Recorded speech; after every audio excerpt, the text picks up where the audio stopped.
लोकवर्षी doctor Panjabrao Deshmukh यांच्या स्मृतीला अभिवादन करतो।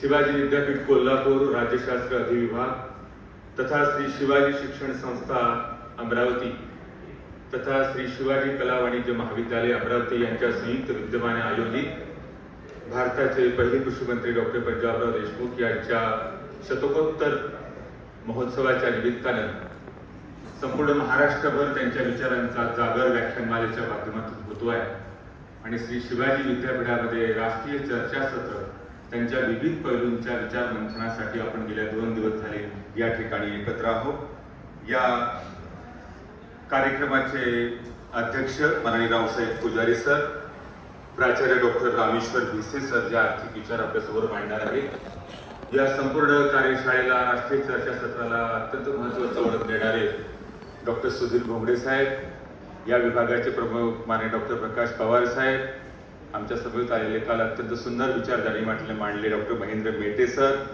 आणि उपस्थित सर्व प्राध्यापक, सगळे स्कॉलर, अभ्यासक, विद्यार्थी मित्रांनो आणि मैत्रिणींनो, राजर्षी शाहू महाराजांच्या या भूमीमध्ये अर्थात संपूर्ण देशाची ही प्रोग्रेसिव्ह आणि आधुनिक विचाराची ही राजधानी कोल्हापूर आहे आणि त्या कोल्हापुरात मी उभा आहे याची मला जाणीव आहे।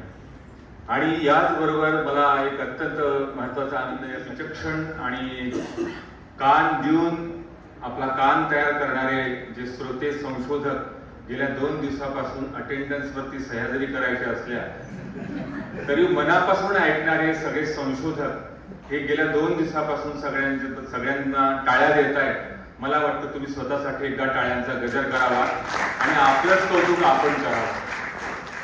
जेवणाची वेळ झाली आहे आणि अशा परिस्थितीमध्ये सर्वसामान्य वक्त्याला तसंच या देशामध्ये सामान्य माणसालाच नियम पाळावे लागतात। त्या अर्थाने मी नियम पाडेल माझ्या बोलताना की कमीत संक्षिप्त शब्दामध्ये माझं विचारमंथन झालं पाहिजे, कारण उपाशी पोटी जेवणाच्या प्रतीक्षेत खोडा घालू नये असा एक संकेत आहे आणि तत्वज्ञान तर बिलकुलच सांगू नये, कारण आत्ताच चौसाळकर सरांनी अत्यंत सुंदर पद्धतीनं धर्मशास्त्र भाऊसाहेब पंजाबराव देशमुखांचं आपल्या समोर मांडलेलं आहे आणि धर्मातच जर असं विदित आहे की उपाशी पोटी काही सांगू नये। पण तरी पण मी 800-900 किलोमीटर अंतरावरून आलेलो आहे आणि माझ्या गाडीतलं खूप पेट्रोल जळालेलं आहे आणि मी आणि प्राचार्य भिसे सर आम्ही दोघंही गाडी चालवत आलेलो आहोत, त्याच्यामुळे कदाचित तेवढं आमचं सहन करा 2 वाजेपर्यंत अशी अपेक्षा व्यक्त करतो आणि माझ्या मुख्य विषयाकडे वळतो। बंधू आणि भगिनींनो, लोकवर्षी डॉक्टर पंजाबराव देशमुख यांच्या सामाजिक योगदानाच्या संदर्भात आणि सामाजिक चळवळी, त्यांची समग्र समाजक्रांती याबद्दल मला माझ्या विषयाची मांडणी करायची आहे। खरं तर आपल्या महापुरुषांना आम्ही काही समजून घेत नाही अलीकडच्या काळामध्ये। काल बोलल्या गेलं की गुगलमध्ये नसेल तर त्या महापुरुषाला महत्त्व उरत नाही आणि अवघे पंजाबराव गुगलवरती दीडपणाचे आपल्याला पाहायला मिळतात, वाचायला मिळतात। हे सर्वच महापुरुषांच्या बाबतीत झालेलं आहे। म्हणजे बघा ना, छत्रपती शिवाजी महाराज म्हटले की लढाई पलीकडचा शिवाजी राजा आम्हाला कधीच कळला नाही। शाहिस्तेखानाची बोटं कापली, अफजल खानाचा कोथळा बाहेर काढला आणि आग्र्याहून सुटका झाली, या पलीकडे शिवाजी राजा आम्हाला कधी कळला नाही। पण ज्या शिवाजी राजांनी या प्रस्थापित व्यवस्थेच्या मुसक्या मानून वतनदारांना वेतनदार केलं आणि पहिली सामाजिक आर्थिक क्रांती या देशामध्ये घडवली आणि सर्वसामान्य माणसाच्या दऱ्याखोऱ्यातल्या तळागाळातल्या 3,500 जातीच्या लोकांना एकत्र करून स्वराज्य नावाचा विचार पेरला, तो माझ्या नव्या पिढीपर्यंत पोहोचत नाही। युट्यूबवर एखादा कोथळा कसा बाहेर काढला अफजल खानाचा हे मांडतो आणि माझी नवीन पिढी अध्यक्ष महोदय विचार करायला लागते की शिवाजी महाराजांची लढाई ही हिंदू मुसलमानांची लढाई आहे। तेच बाबासाहेब आंबेडकरांच्या बाबतीत झाले। बाबासाहेब हे दलितांचे नेते आहेत, वंचितांचे नेते आहेत, या पलीकडे त्यांना ओळखच आम्ही देत नाही। महात्मा फुलेंचा पुतळा हा भाजी मंडईतच असा वागला। हे आमचे वैचारिक तथाकथित लेबल लावून आम्ही जाती धर्माचे, पंथाचे आणि आपल्याला हवा तसा तो महापुरुष ते लेबल लावायची आणि मी जाहीरपणे बोलत नाही पण विद्यापीठात बोलतायची मला जाण आहे आणि त्या नावाने आपला व्यापार करायचा असा दुर्दैवी ट्रेंड आजच्या काळात चाललेला। मग मला सांगा, बाबासाहेबांचं लंडन स्कूल ऑफ इकॉनॉमिक्स मधलं काम, बाबासाहेब एक सुप्रसिद्ध अर्थतज्ञ होते, त्याला सामाजिक न्यायाची जोड होती। बाबासाहेबांनी ऊर्जा क्षेत्रात केलेलं काम, शेतीच्या संदर्भात केलेलं काम, धरणाच्या क्षेत्रात केलेलं काम हे लोकांसमोर का पोहोचत नाही? रिझर्व्ह बँक ऑफ इंडियाची पूर्ण संहिता बाबासाहेबांनी तयार केली. रुपयाच्या अवमूल्यनाच्या पुस्तकामध्ये, ग्रंथामध्ये त्यांनी केलेलं अर्थक्रांतीचं अत्यंत महत्वाची भूमिका, त्याची चर्चा आमच्या समोर होत नाही आणि फक्त ते दलितांचे नेते एवढी त्यांची ओळख असते. तेच महापुरुषांच्या बाबतीमध्ये झालं, तेच भाऊसाहेब पंजाबराव देशमुखांच्या बाबतीमध्ये. मला अत्यंत आनंद वाटतो आणि माझ्या अंगावर मुठभर मान चढले की शिवाजी विद्यापीठ कोल्हापूर भाऊसाहेब पंजाबराव देशमुखांनी राष्ट्रीय चर्चासत्र घेते आणि भोंगडे साहेब पहिल्यांदा इतिहासात घडलं या 90-100 वर्षामध्ये पंजाबरावांच्या सगळ्या पैलूवर मांडणी महाराष्ट्रात पहिल्यांदा भारतात शिवाजी विद्यापीठात होते. आणि म्हणून अमरावतीकर म्हणून मला सांगताना आनंद होतो. मग भाऊसाहेब पंजाबराव देशमुख जी त्यांची लोकमहर्षी आणि धर्मपंडित भूमिका चौसाळकर साहेबांनी अत्यंत विद्वत त्यांचं भाषण त्याचं मी ऐकलं. हे पहिल्यांदा तुमचं त्या महाराष्ट्रातलं भाषण असेल. म्हणजे आमच्यासारख्या लोकांना पात्रता लागते ते वाचायला सुद्धा. तुम्ही म्हटले तोंड ओळख आहे, खरंच तोंड ओळख आहे. पण काही लोकांना गैरसमज असा झाला की धर्मपंडित म्हणजे काय, ते धर्मशास्त्रातल्या तथाकथित कर्मकांडाला मानणारे होते, ते धर्मचिकित्सक होते. धर्माचं त्यांना आकर्षण नव्हतं, देवांचं त्यांना आकर्षण नव्हतं, सनातनी व्यवस्थेचं सुद्धा भाऊसाहेबांना आकर्षण नव्हतं. त्यांना आकर्षण होतं त्यात आहे काय. हजारो वर्षापासून ही जी भूत आमच्या मानगुटीवर 3500 जातीच्या लोकांच्या मानगुटीवर बसली आहे, याचं मूळ कारण काय आहे. मग हे वेद आहेत, हे उपनिषद आहेत, हे ऋग्वेद आहेत, हे महाभारत आहे, रामायण आहे, जगातले सर्व धर्मशास्त्रांचा धांडोळा भाऊसाहेब पंजाबराव देशमुखांनी केला. काल ज्या पद्धतीनं बीजभाषणामध्ये सरांनी म्हटलं, राजन देवस सरांनी, महापुरुषांच्या बाबतीमध्ये आम्ही चुकतो, एक लाईन ऑफ ऍक्शन असते आमची ठराविक विचारसरणी. महापुरुषांच्या प्रेरणा आम्ही शोधत नाही. तथागत गौतम बुद्ध आणि संत कबीर, शाहू फुले, आंबेडकरांच्या परंपरेतलं वैचारिक वारसदार या महाराष्ट्रातला जर कोण नसेल तर या ठिकाणी डॉक्टर पंजाबराव देशमुखांचं यांचं नाव अग्रक्रमात तुम्हाला मला सगळ्यांना घ्यावं लागेल. हे सांगण्यासाठी मी तुमच्याकडे उभा आहे. याला आपण साईड ट्रॅक करताना केलंच नाही पाहिजे. कारण त्या विचारांची सगळी राजर्षी शाहू महाराजांची विचारांची ब्ल्यूप्रिंट त्यांच्या अख्ख्या कार्यामध्ये आहे. जे सांगितलं गेलं, कालपासून बोलण्यात आलं की 1917ला मराठा शिक्षण परिषद झाली खामगाव जिल्हा बुलढाणा विदर्भामध्ये. पण भाऊसाहेबांनी काय ऐकलं निशिकल्या तरुण या पोरांनी, केवढी प्रेरणा त्यांना मिळाली. आणि राजर्षी शाहू महाराजांचा अख्ख्या विचारांची ब्ल्यूप्रिंट डोक्यात ठेवून त्यांनी महाराष्ट्रभर देशभर काम केलं आणि केंद्रामध्ये मंत्री म्हणून काम त्यांनी केलं. हो, ते कोट केलेलं वाक्य काय मी तुम्हाला सांगतो की मराठा शिक्षण परिषदेमध्ये ते म्हणाले, राजर्षी शाहू महाराज, की कोणत्याही देशातील सामाजिक जीवनाची, राजकीय, औद्योगिक, आर्थिक आणि सांस्कृतिक अशी अंग, या सर्व अंगातून समाजाची एकजिन्सी प्रगती होत असते. अज्ञान हेच माणसाच्या गुलामगिरीचं व दुःखाचं मूळ कारण आहे आणि शिक्षणाच्या उदरातून समग्र समाज क्रांती होऊ शकते, हे शाहू महाराज म्हणाले होते. पुढे शाहू महाराज असं म्हणतात की शेकडो वर्षापासून तुमच्या मेंदूत अंधारी रात्र पसरली आहे. तुमच्या शेकडो पिढ्यांनी विद्येचा प्रकाश कधीच पाहिला नाही. आमच्या जीवनातली ही दुर्दैवी रात्र केव्हा संपेल, हा राजर्षी शाहू महाराजांनी खामगावमध्ये 100 वर्षापूर्वी सवाल केला. आणि हा सवाल जेव्हा केला तेव्हा विशीतल्या या तरुण पंजाबरावाला असं वाटलं की या बहुजन वर्गाच्या दुःखाचं मूळ कारण काय आहे, हा शोध घेण्यासाठी ते धर्माचा अभ्यास केला, वैदिक शास्त्रांचा अभ्यास केला, पुराणांचा अभ्यास केला. आणि हा अभ्यास केल्यानंतर ते प्रमाण मानलं नाही. धर्मचिकित्सा केल्यानंतर जे जगद्गुरु तुकोबांनी जी विष्णुमय जग वैष्णवांचा धर्म, भेदाभेद भ्रमामंगळ कुणाही जीवाचा न घड मत्सर वर्म सर्वेश्वर पूजनाची, हे विष्णुमय जगाची भावना आणि सत्य सत्यासी मन केले ग्वाही, मानलेले नाही बहुमता, हा तुकोबांचा विचार स्वीकारण्याचं काम पंजाबराव देशमुखांनी केलं. म्हणून त्याची मूळ प्रेरणा तुकोबा होती. आणि छत्रपती शिवाजी राजांची बहुजनाच्या समाजकारणाची, ती बहुजनवादी कष्टकरी वर्गाची जी आज्ञापत्रात जे महाराजांनी सांगितलं, या वतनदारांना वाडे हुडे बांधू नका, पालखीचा मान मिळवू नका, न्यायदान करू नका आणि सामान्य कष्टकरी वर्गाला त्रास देऊ नका, हा जो आज्ञापत्रातला विचार शिवाजी राजांनी 500 वर्षापूर्वी महाराष्ट्राला दिला आहे, त्या आज्ञापत्राचा विचारांचं कृतीशील आचरण डॉक्टर पंजाबराव देशमुखांनी वेगवेगळ्या पैलूच्या माध्यमातून जे आपल्या समोर त्यांना मांडलंय, त्या अर्थाने त्यांनी मांडलंय. पंजाबराव देशमुखांची दैववादी संस्कृतीच्या दैववादी संस्कृतीमध्ये माणसाच्या श्रमाला आणि त्याच्या बुद्धिमत्तेला काही महत्वच नाही राहिलेलं. चौसाळकर सर म्हणाले की आम्हाला महालक्ष्मीची जर पूजा करायची आहे, नवरात्रात जर आम्ही गेलो नाही तर आम्हाला पाप आहे असं वाटायला लागतं. ही दैववादी संस्कृती आहे. आम्ही एवढे ब्रँडेड झालो आहे की आम्ही खातो ब्रँडेड, कपडे ब्रँडेड वापरतो, फूड आमचं ब्रँडेड आहे, आमच्या मैत्रिणी आणि मित्र सुद्धा ब्रँडेड आहे. आणि असं असताना आमची विचारधारा नॉन ब्रँडेड आहे. दाभोळकरांचा, पानसरेंचा हा महाराष्ट्र आहे, म्हणजे कोल्हापूरची रांगडी भूमी आहे. तुम्ही सगळे रांगडे लोक आहात. अशा या परिस्थितीमध्ये या देशामध्ये कोल्हापूर नेहमी दिशा दाखवत असते. हेच कोल्हापूरचे मराठी एका काळामध्ये मोगलांचे संरक्षक होते. त्या गादीवर कोण बसावं हे तुम्ही ठरवत होता आणि त्या राण्यांचा तंका तुम्ही ठरवणारे कोल्हापूरचे लोक आहात. हा रांगडा विचार महाराष्ट्रभर नेण्याचं काम तुम्ही हाती घेतलंय. तुमचं मनपूर्वक मी अभिनंदन करतो. असं म्हणतात पंजाबराव देशमुख पुढे असं म्हणतात की या ठिकाणी त्यांनी एक अत्यंत महत्वाची संकल्पना माझ्या बंधूंनी भगिनींना मांडलेली आहे. ते म्हणतात हा तरुण वर्ग उद्याच्या भारताचं निर्माण करणार आहे. आमचं सगळ्यांचं संपलं आहे जवळपास. काही वर्षच आम्ही जगणार आहोत, पण कृती तुम्हाला करायची आहे, संशोधन तुम्हाला करायचं आहे, तुम्हाला हा देश घडवायचा आहे आणि नवनिर्माण हा कोट केलेला शब्द तुम्हाला करायचा. हे तुमच्यासाठी आहे. भाऊसाहेबांनी एक संकल्पना मांडली. भाऊसाहेब असं म्हणाले या 3,500 जातीतल्या बहुजन वर्गाला सातत्यानं आकर्षण राहिलाय, कर्म काढण्याचं सातत्यानं राहिलंय. अंत्यसंस्कार नावाचा प्रकार, अंत म्हणजे शेवटचा.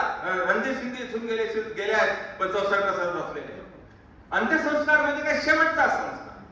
मग ओली क्रिया, साधी क्रिया, दसवं, गोड जेवण, भाऊबंदकीचं जेवण, हा काय प्रकार आहे?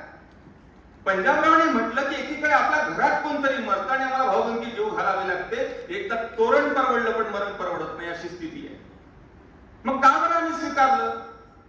भाऊसाहेबांना धर्मक्रांती करायची होती. बघा, धर्मक्रांती करायची होती, शिक्षण क्रांती त्यांना करायची होती, अर्थक्रांती करायची होती. ही 3 क्रांती त्यांचे अत्यंत सामाजिक योगदानाचे विचार आहेत.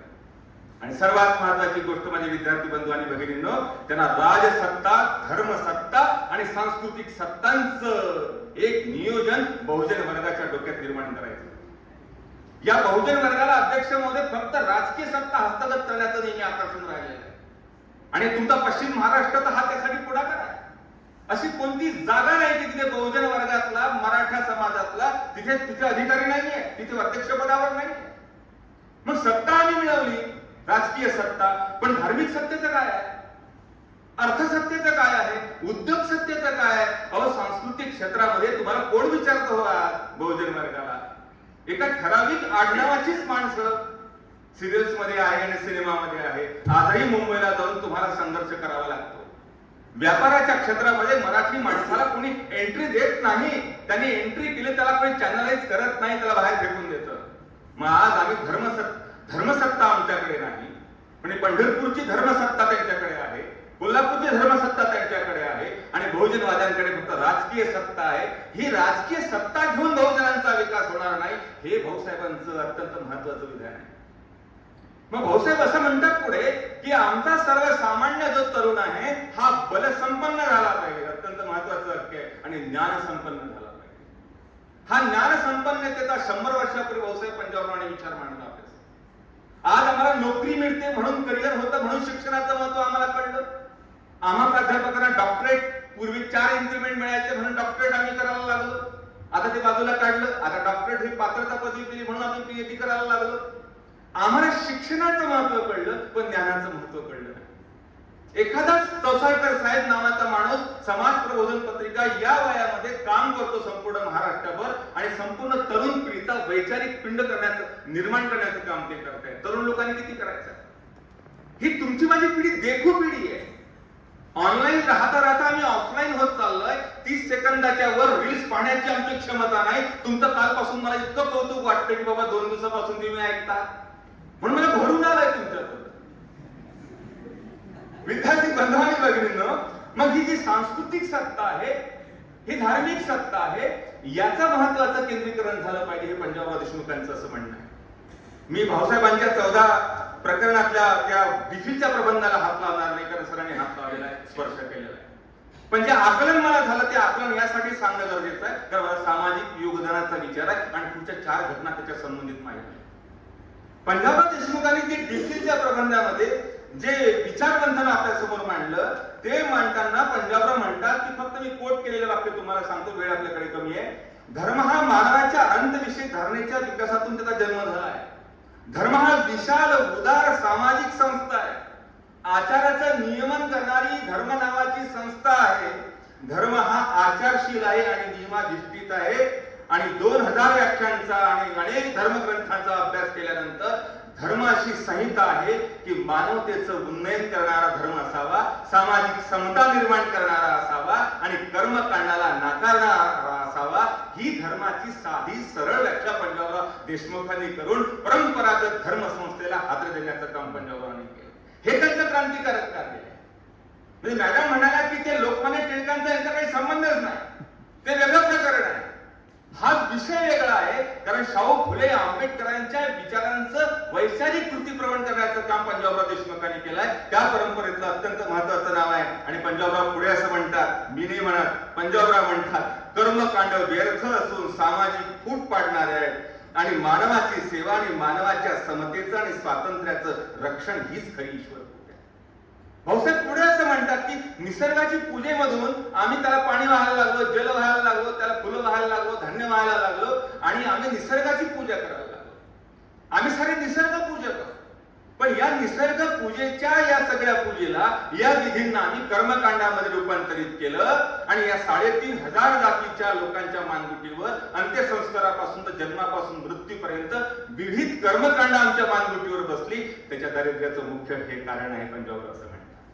आणि मला वाटतं त्याचा मूळ गाभा राजर्षी शाहू महाराज आहे. ते म्हणतात की पुरोहितशाहीने लागलेली ही धर्मकांड, यामुळे आमच्यामध्ये बौद्धिक नपुंसकामी झालो आहोत आणि सांस्कृतिक निरक्षरता आमच्यामध्ये निर्माण झाली आहे. हे 100 वर्षापूर्वी केलेलं विधान पंजाबरावांचं आहे.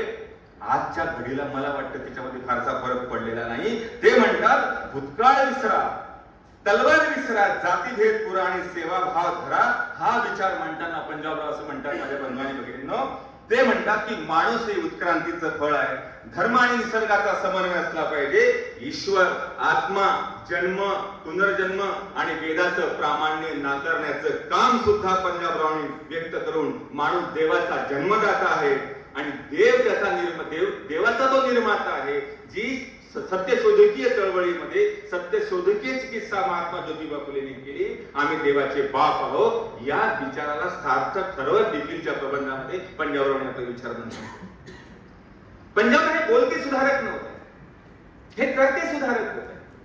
मग या त्यांच्या विचारांचा गाभा इतका क्रांतिकारक गाभा असताना देवधर्माच्या साऱ्या कल्पना ते कोळून प्यालेले होते आणि धर्मविधीचे स्तोम माजवणे त्यांना मान्य नव्हते. हे मला कोल्हापूरला सांगताना आनंद होतो, मला भीती सुद्धा वाटत नाही. हाच विचार मॉडर्न कॉलेजला आणि वाडिया कॉलेजला मी मांडलेला आहे आणि सुखरूप परत सुद्धा आलेला आहे. बंधूंनी भगिनींनो, पंजाबराव असं म्हणतात की हिंदुस्थानात, बघा, हिंदुस्थानात धर्मसंस्था आणि आध्यात्मिक पीठाचे भ्रष्टाचाराचे कुंडणखाणे झाले आहे. इथूनच ते माणसाला नेभळट आणि गुलाम ठेवण्यासाठी देशातल्या प्रतिगामी व्यवस्था पैसा त्याच्यात ओतून त्याचं प्रसारण करण्याचं काम करत आहे. हे सगळे तथाकथित देवस्थानाचे, मंदिराचे विश्वस्त हे संस्थांचे मालक आहेत. आणि संस्थांचे मालक असून सुद्धा, मालक असताना या तुळजापूरच्या, कोल्हापूरच्या, पंढरपूरच्या मंदिराचा हिशोब लोकसत्तामध्ये आला होता. निजाम कालांच्या अनेक काळातले जे दागिने आहेत ते गहाळ आहेत आणि हजारो एकरच्या जमिनीचा 7-12 पंढरपूरच्या विठोबाचा लोकांनी आपल्या नावावर ओढवून घेतला आहे. हे आम्हाला सत्य नाकारता कसं? मी देवाकडे गेलो की देवाला एवढंच म्हणतो, देवा जे पाप करतायत तुझ्या होती यांना पहिले घडवतो, पहिल्यांदा यांना काहीतरी दिशा दे. भाऊसाहेबांनी 100 वर्षापूर्वी यावर मंथन केलं. आज धर्म या विषयावर आजही आम्हाला बोलता येत नाही, मांडता येत नाही. मला भय वाटतं. आजची वर्तमान स्थिती तशी आहे. पण 3 महिन्यापासून तिकडे मिझोरम, नागालँड मध्ये जे काही चाललेलं आहे त्याबद्दल आम्हाला कधीच बोलावं असं वाटत नाही. आमच्या अमरावती पासून 50 किलोमीटर अंतरावर मेळघाटामध्ये आदिवासी ट्रायबल भागामध्ये पोट फुगलेत लहान मुलांची, कुपोषण होते आहे. मातांचं मृत्यूचं प्रमाण प्रेग्नन्सी मध्ये, डिलिव्हरी सर्वात जास्त आहे. तरी या देशामधली ही व्यवस्था आरोग्यासाठी कधीच पडत नाही. मग पंजाबराव देशमुखांनी जेव्हा अंबादेवीचा मंदिराचा सत्याग्रह केला किंवा आंतरजातीय विवाह केला किंवा पितरांचं जेवण केलं किंवा बहुजन समाजाचा कष्टकरी म्हणून उल्लेख केला, हे पंजाबरावांचं अत्यंत महत्वाचं सामाजिक योगदान आहे. सातत्याने कालपासून या सगळ्या गोष्टीचा गजर होतोय. अमरावतीचा आहे म्हणून थोडासा त्याचे थोडे धागे सुटलेले तेवढंच सांगतो आणि पुढे जातो आणि माझं भाषण संपवतो. पंजाबराव देशमुखांनी अंबादेवीचा सत्याग्रह करताना, चळवळीचा सत्याग्रह करताना, त्यावेळी पंजाबरावांना काही मंदिरात जायचं नव्हतं, बाबासाहेबांना जायचं नव्हतं. पण बाबासाहेब आंबेडकरांनी जे मंदिर सत्याग्रहाची जी मोहीम पूर्ण देशामध्ये उभारली, नंतर नाशिकला काळाराम मंदिराचा प्रवेशस्थानी आरंभला, त्याचं मूळ अंबादेवीचा सत्याग्रह होता. आणि मराठा समाजातल्या या तरुणांना समग्र गावातल्या अमरावतीतल्या डोळे, चिमोटे, खापर्डे, देशपांडे या सगळ्या प्रस्थापितांनी त्याला विरोध केला होता. तरी पंजाबरावांनी बाबासाहेब आंबेडकरांच्या नेतृत्वामध्ये पंढरीनाथ पाटील, नानासाहेब अमृतकर, बाबूराव चौगट या सगळ्या लोकांना सोबत घेऊन अंबादेवीचा सत्याग्रह उभारला आणि अस्पृश्यांना दरवाजे खुले करायचं अत्यंत महत्वाचं काम केलं. या सगळ्या घटनाक्रमामध्ये मला वाटतं बाबासाहेबांचं आणि पंजाबरावांचं एक अत्यंत महत्वाचा अनन्य संबंध आहे. त्यांच्या विचारांचा धाक आहे. गांधी आणि आंबेडकर आणि पंजाबराव हे जी विरोधी लय काही प्रस्थापित व्यवस्था या ठिकाणी निर्माण करते आहे, आपण सगळे गुगल बाबातले विद्यार्थी आपण सावध झालं पाहिजे. हे अनन्य संबंध आहे. बाबासाहेब आंबेडकरांनी जी जाती अंताची लढाई उभी केली होती, त्या जाती अंताच्या लढाईतला अत्यंत महत्वाचा वैचारिक श्रेयदार डॉक्टर पंजाबराव देशमुख होते. जेव्हा 1926-27 मध्ये काल बोललं गेलं, ते परदेशातून परत आले अपुराच प्रबंध सादर करून. सर्वात महत्वाचं कारण 10,000 रुपये कर्ज, 105 एकर कारंजाच्या मारवाड्याकडे गहाण ठेवली होती, त्याचं 36,000 रुपये व्याज झालं होतं. भाऊसाहेबांचे 10,000 संपले होते म्हणून त्याला परत यावं लागलं. हा बहुजनांचा नायक विचार करतो बंधूंनो, की माझ्यासारख्या एका प्रस्थापित देशमुख मराठाला जर 105 एकर जमीन गहाण ठेवावी लागते, तर सर्वसामान्य शेतकऱ्यांना काय करावं लागत असेल. आणि त्यावेळी आंतरजातीय विवाह करण्यासाठी ते प्रवृत्त का झाले? जेव्हा ते भारतामध्ये परत आले, तेव्हा मराठा समाजातला एक तरुण पोरगा इतका देखणा आणि 12 प्लॉट डिफिलचा प्रबंध सादर केलेला ऑक्सफर्ड विद्यापीठाला, तेव्हा त्याच्याकडे राणी छाप रुपयांचे पोते घेऊन प्रस्थापित वतनदार त्याच्याकडे आल्यावर स्थळ शोधायला आमच्या मुलीशी लग्न करा. कोण कोण होतं त्याच्यामध्ये? श्रीमंत दादासाहेब बोकीची मुलगी, मांगलेकर देशमुख, कांदेगावचे भोमरे, आणि एवढंच नाही, बडोद्याचे संस्थानिक सयाजीराव गायकवाडांच्या पुतळीचा संबंध पंजाबरावांचा चालून आला होता. तुम्ही आम्ही जर असतो तर स्वीकारला असता, कर्ज सगळं नील झालं असतं, पॅकेज मिळाला असता, जय हिंद जय महाराष्ट्र. पण पंजाबरावांच्या मनावरती बाबासाहेब आंबेडकरांचा संस्कार. 1932-33च्या येवल्याच्या धर्म परिषदेमध्ये बाबासाहेबांनी म्हटलं होतं की आम्हाला हिंदूवाद्यांनी माणूस म्हणून जगण्याच्या आम्हाला गाव कुसाबाहेर टाकलं. पण ऐकलं आम्ही नाही. 1932 ते 1956 एवढं अंतर आहे, तरी हिंदू धर्मातले धर्मवादी सनातनी दुरुस्त झाले नाही. गाई म्हशीचे केस भाजरायचे, पण महाजातीच्या लोकांच्या दाढ्या करायच्या नाही.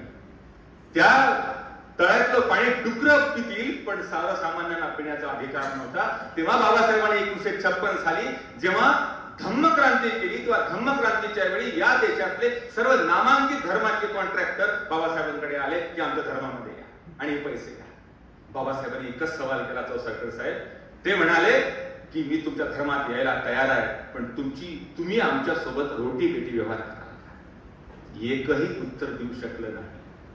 बाबासाहेब म्हणतात की जोपर्यंत रोटी बेटी व्यवहार संपत नाही, तोपर्यंत जाती अंताची लढाई संपत नाही. आणि आज 2023 आजची तारीख आहे, तरी हे संपलेलं काम नाही. ही मुख्य प्रेरणा पंजाबराव देशमुखांची होती. आणि पंजाबराव देशमुखांनी ठरवून इंटरकास्ट मॅरेज केलं. लव्ह मॅरेज नव्हतं, ते मला दुरुस्त करायचं आहे. ठरवून केलेलं लग्न इंटरकास्ट मॅरेजला ताकद लागते, जिगर लागतो माणसामध्ये, रांगडेपणा लागतो. ती आवडते म्हणून कोणाशी लग्न करू शकतो आपण. भाऊसाहेब पंजाबराव देशमुखांनी रोहणा जिल्हा वर्धा तुकाराम बसू यांचा मुलगा, त्याचं नाव गुलाबराव होतं, आणि गुलाबराव हा अत्यंत पुरोगामी विचाराचा होता. तुकाराम बसूचे 4ही मुलं यांनी इंटरकास्ट मॅरेज केलं होतं आणि ते मुंबईला केलं होतं कृष्णाबाई बोरकरशी. ते लग्न केल्यानंतर मग कृष्णाबाई बोरकर आणि गुलाबराव अमरावतीमध्ये परत आले आणि त्याच्या लक्षात आलं कृष्णाबाईच्या माझी एक मैत्रीण आहे आणि तिच्याशी पंजाबरावचं लग्न व्हावं असा प्रस्ताव पंजाबराव पुढे मांडला. पंजाबराव म्हणाले मी तिला काही बघितलं नाही, तिने मला कधी बघितलं नाही आणि कसं काय लग्न करायचं. कृष्णाबाई म्हणाले मी तुझ्या मध्यस्थ आहे, चिंता करू नको. आणि त्यावेळी जयराम नाना वैद्य ज्यांची मुलगी बिमलाबाई होती हे अत्यंत सुधारक त्या काळातले होते आणि तो एक महत्वाचा दुवा मला सांगू द्या की या लग्नाच्या मध्यस्थ जर कोण होतं तर ते प्रबोधनकार ठाकरे होते. त्यांनी हे लग्न लावून दिलंय, लक्षात घ्या. आणि ते लग्न सांगितलं गेलं की ते मुंबईला 5 रुपयामध्ये, अवघ्या 5 रुपयामध्ये, वाजंत्री नाही, मंत्री नाही, भटजी नाही, काहीच नाही, हे लग्न करण्यात आलं. आणि त्यानंतर काल सभेमध्ये सांगितलं गेलं की त्यांनी मुंबईला पार्टी दिली नाही, मुंबईला नाही दिली, त्यांनी रिसेप्शन अमरावतीला दिलं. राजकमल चौकामध्ये जसा दसरा मैदान, दसरा चौक कोल्हापुरात आहे तसा अमरावतीमध्ये राजकमल चौक खूप प्रसिद्ध आहे. आणि त्या सिटी कोतवालीमध्ये पंजाबराव देशमुखांनी या धनिकांना, उच्चवर्णीयांना, श्रमिकांना, शेतकऱ्यांना सगळ्यांना जेवण दिलं. आणि मेहतर समाजाचे आणि महार जातीचे लोक स्वयंपाकासाठी ठेवले आणि 8 दिवसाने या सगळ्या लोकांना सांगितलं तुम्ही ते जेवण, सगळे कौतुक करायला लागले पंजाबरावचं. खूप छान जेवण दिलं, छान मेनू होता. पंजाबराव म्हणाले तुम्ही जे जेवण केलंय ना ते यांनी तयार केलं होतं. हे सगळे सनातनी लोक घरी गेले आणि पोटात तोंडात बोट घालायला लागले आणि कर्मकांड करायला लागले की आमचा धर्म बुडाला, धर्म. ही सहभोजनाची चळवळ पंजाबरावांनी महाराष्ट्रामध्ये पहिल्यांदा अमरावती शहरामध्ये उभी केली. तो दुसरा प्रसंग पितरांच्या जेवणाच्या संदर्भातला. पंजाबरावची आई म्हणाली अरे पितृजीव घालायचे आपल्याला, वडिलांचं श्राद्ध करायचं आहे. हे पंजाबराव आईला म्हणतात अगं आई आपले बाबा, आपले पूर्वज वर्षातून एकदाच काय जेवायला येतात, त्यांना रोज भूक लागत नाही का? आणि आपण सारी देवाची लेकरं जर आहोत तर आपण सगळ्यांना जीव घातलं पाहिजे असं म्हणून पंजाबराव देशमुख महारवाड्यात गेले आणि महारवाड्यामध्ये जाऊन तिथे एका 11 मुलांना मित्रांना सोबत घेतलं आणि पितरांचं जेवण करण्याचं काम 100 वर्षापूर्वी या महापुरुषाने केलं. हा शाहू महाराजांचा ब्ल्यू प्रिंट, विचारांचा धागा नेमण्याचं काम, पुढे देण्याचं काम पंजाबराव देशमुखांनी केलेलं आहे. म्हणून कायद्यानं आपण माणूस हा धर्मगोळ आहे, वेळगड आहे, श्रद्धाळू आहे. दैव आणि दैववाद या सगळ्या गोष्टीला पंजाबरावांनी नाकारलं, या कर्मकांडांना नकार दिला. आणि त्याचबरोबर श्रमजीवी शेतकऱ्यांच्या छाताळावर बसून आम्हाला गुलाम करण्याच्या व्यवस्थेला आव्हान देण्याचं काम पंजाबरावांनी केलं. म्हणून दिल्लीमधल्या 92 दिवसाच्या कृषक क्रांतीच्या उपक्रमानंतर दिल्लीचं पोट दुखू लागलं आणि पंजाबरावांना मंत्रिमंडळातून बाहेर जावं लागलं. पण पंजाबरावांचं दुःख झालं नाही. एक लक्षात घ्या, सत्तेवर बसून कुणाला एक खुर्ची गाजवता येते, आदेश देता येतात, राज्य चालवता येते, पण सत्तेच्या बाहेर जाऊन सर्वसामान्य माणसांच्या कल्याणासाठी स्वतःचा विरोध पत्करावा लागतो. तो पंजाबरावांनी पत्करला. म्हणून टाळ्यांच्या गजरात पंजाबरावांच्या या अत्यंत कार्याचा तुम्ही खरं तर त्यांचा बिगुल वाजवला पाहिजे असं मला वाटतं. आणि पंजाबराव या अर्थानं त्याला मूर्तिभंजक म्हटलं, नास्तिक म्हटलं, धर्मवेडा म्हटलं. भिसे सर ज्या महाविद्यालयाचे प्राचार्य आणि ज्या महाविद्यालयाचा मी प्राध्यापक आहे ते 1946 मध्ये स्थापन झालेले कॉलेज आहे. ते शिवाजी कॉलेजच्या साठी पंजाबराव देशमुख 7-10 लोकांचं शिष्टमंडळ घेऊन हैदराबादच्या निजामाकडे गेले होते. आणि हैदराबादचा निजाम हा किती कंजूस होता हे सगळ्या जगात कहाणी प्रसिद्ध आहे. त्याच्याकडे शिष्टाचार मांडून राजशिष्टाचार पद्धतीनं त्याच्याकडे विचार मांडले. त्याच्याकडून 2.25 लाख रुपये मिळवले. आणि सर ग्रीनफील्ड नावाचा इंग्रज अधिकारी होता बेरार प्रांताचा, त्याच्याकडून 18 एकर जमीन मोर्शी रोडला अमरावतीला मिळवली. आणि कला, वाणिज्य, विज्ञान, विधी या 5 शाखांचे निर्माण करणारं पहिलं कॉलेज पंजाबराव देशमुखांनी काढलं. याचं कारण या उदरातून समग्र समाज क्रांती होते. म्हणून बहुजनांच्या समाजाचा हा अर्थ त्यांनी कष्टकरी असा काढला. जे काल बोललाय त्याला की कष्टकरी म्हणजे कुणबी, आपण सगळे बी पेरतो, आपण शेतकरी आहोत, आपण सारे कुणबी आहोत. ही भाऊसाहेबांनी 1952 ते 1956 महाराष्ट्रावर दौरा केला आणि ही विचारधारा लोकांसमोर मांडली. तुम्ही आज स्वीकारली नाही आणि दुर्दैवानं आज तुम्हाला रस्त्यावर यावं लागतं. विदर्भातल्या लोकांनी ते स्वीकारली, मी स्वीकारली, म्हणून मी तुमच्या पुढे उभा आहे.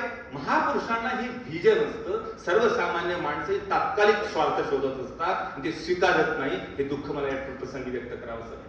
बंधू आणि भगिनींनो, म्हणून हा तो ध्येयवाद आहे पंजाबराव देशमुखांचा सामाजिक योगदानाच्या काळातला. त्यांनी महाराष्ट्र केसरी नावाचं एक पाक्षिक चालवलं आणि शिवरायांचं चित्र त्याच्यावर उमटवलं. त्याच्या खाली स्वातंत्र्य, समता, बंधुभाव हा विचार मांडला आणि दृष्टी समोर समता ठेवी, स्वातंत्र्य घरी शिरी, बंधू प्रेमाने लावे महाराष्ट्र केसरी हा शेतकरी संघाचा ध्येयवाद त्यांनी मांडला. आणि मांडताना जिल्हा कौन्सिलच्या मध्य प्रांत वराडामध्ये 2.5 वर्ष ते मंत्री असताना त्यांनी व्हिलेज पंचायत बिल मांडलं.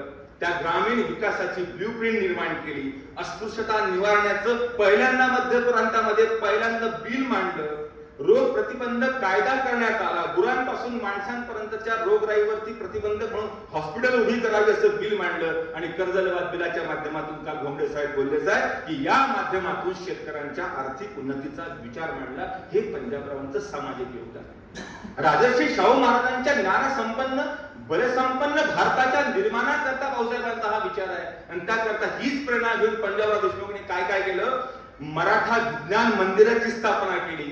शिवाजी व्यायाम मंडळाची स्थापना केली. कारण व्यायाम केला पाहिजे, शरीर हेल्दी राहिलं पाहिजे, आरोग्य चांगलं राहिलं पाहिजे. तरुण पिढी रात्रंदिवस चॅटिंग करत राहते 8-9 वाजेपर्यंत. रात्री सकाळी ते 10 वाजता उठतात. त्यांना सकाळ तेव्हा होते. अशी स्थिती या तरुण पिढीची आहे. क्रयशक्ती संपली आहे, सृजनशीलता हरवली आहे, चेहरे काळेशार पडलेले आहेत आणि उद्याचा भारत निर्माण करायचा आहे. मोठा प्रश्नचिन्हच आहे देशापुढे. अशा या स्थितीमध्ये एपीजे अब्दुल कलामांच्या स्वप्नातला नवभारत तुम्हाला निर्माण करायचा आहे. पंजाबरावांनी शिवाजी व्यायामशाळा काढली. बरं संपन्न महाराष्ट्र निर्माण करण्याचं स्वप्न पाहिलं. आणि एवढंच नाही, तमाशा तुम्हाला कळलाय, लावणी तुम्हाला कळली आहे, विदर्भातल्या लोकांना कळली नाही. पण त्यावेळी विदर्भामध्ये तमाशाला लोकाश्रय देण्याचं काम पंजाबराव देशमुखांनी केलं. नऊवारी पातळ नेसून ती जे सांस्कृतिक विचार मांडण्याचं काम ती तमाशातली स्त्री करते, तिला दर्जा देण्याचं अत्यंत ऐतिहासिक पाऊल पंजाबराव देशमुखांनी उचललं. सगळ्या लोककलेला आश्रय दिला. सत्यशोधक जलसा, आपण आंबेडकरी जलसा आज ऐकलाय संभाजी भगतचा, पण हा सत्यशोधकीय जलसा आणि त्याला राजाश्रय आणि त्याचं पूर्ण महाराष्ट्रभर त्याचे कार्यक्रम उपक्रम त्याला देण्याचं काम पंजाबराव देशमुखांनी केलं. शाहिरी कला पथक स्थापन केली. एवढी सांस्कृतिक क्षेत्रामध्ये पंजाबराव देशमुखांनी केलेली प्रगती आणि सर्वसामान्य लोकांना घडवण्यासाठी केलेला हा प्रयत्न हा मला किती महत्वाचा वाटतो. म्हणून या पार्श्वभूमीवर पंजाबरावांचं अर्थसत्ता, धर्मसत्ता, राजकीय सत्ता, सांस्कृतिक सत्ता बहुजनांच्या लोकांकडे गेली पाहिजे. त्याकरता तुम्ही ज्ञानसंपन्न आणि बलसंपन्न झालं पाहिजे. त्यासाठी कृतिशील कार्यक्रम दिला आणि स्वतःपासून सुरुवात केली आणि स्वकीयांचा विरोध पत्करला. असा हा महापुरुष आहे. आणि अशा या महापुरुषाबद्दल पंडित नेहरू असं म्हणतात, हा भारताचा कृषक पंचप्राण आहे. राधाकृष्णन म्हणतात हा अद्वितीय नेता आहे. महात्मा गांधी असं म्हणतात की या देशामध्ये पद, प्रतिष्ठा, खुर्ची याला बाजूला ठेवून लाथ मारून शेतकऱ्यांसाठी एकलव्याच्या एकाग्रतेनं योजना आखणारा हा तरुण पंजाबराव आहे. आणि पंडित नेहरू आपल्या रोजनिशीमध्ये असं म्हणतात की ते म्हणतात की पंजाबराव देशमुख हा असा एकमेव नेता विदर्भातला आहे, आपल्या लोकसभेमधला एक व्यासंगी विद्वान आहे की जो सातत्याने माझ्याकडे आला आणि म्हणला डॉक्टर बाबासाहेब आंबेडकरांना राज्य घटना आणि मसुदा समितीचं अध्यक्षपद द्या. त्यांचा व्यासंग, त्यांचा अभ्यास हा अद्यावत असा अभ्यास आहे, असा आग्रह धरणारे पंजाबराव देशमुखच आहेत. म्हणून वैराग्यमूर्ती संत गाडगे बाबा असं म्हणतात की बाप हो, माझ्या कीर्तनात तुम्ही नाही आलं तरी चालेल, टाळी वाजवली नाही आली तरी चालेल, पण बाप हो या पंजाबरावच्या मागे जा, म्हणजे मागे जा.